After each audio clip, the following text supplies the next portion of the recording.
People एवं पटवारी की कथा। एक बुढ़िया थी। उसने अपनी बहू से कहा तू दूध दही बेच के आ। वह बेचने गई तो रास्ते में औरतें पीपल पटवारी सींच रही थी। उनको सींचता देखकर बहू ने पूछा कि तुम यह क्या कर रही हो। औरतें बोली कि हम पीपल पटवारी सींच रही हैं, इससे अन्न और धन होता है।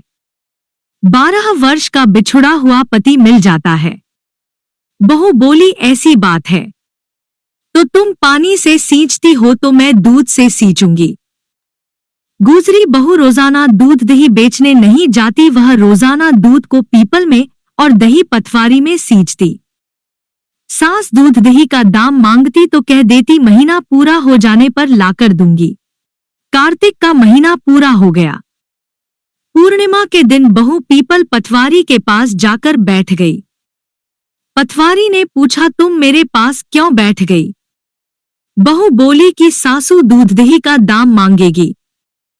पीपल पटवारी बोली कि मेरे पास क्या दाम रखा है, ये भरा डींडा पान पतूरा, इसको ले जा।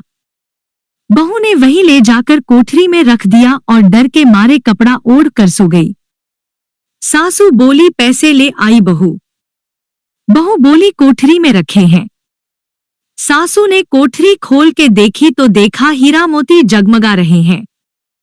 सासू बोली बहू इतना धन कहाँ से लाई। बहू ने आकर देखा तो सच्ची में ही धन भरा हुआ है।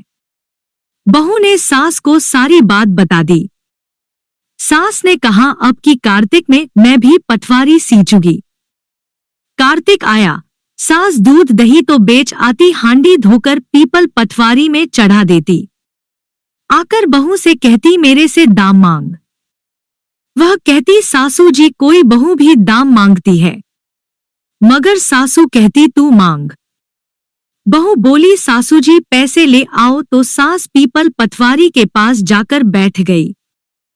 पीपल पटवारी ने सास को पान पतूरा भरा डींडा दे दिया। उसने ले जाकर कोठरी में रख दिया। बहू ने खोलकर देखा तो उसमें कीड़े मकोड़े बिलबिला रहे हैं। बहू ने कहा सासू जी यह क्या।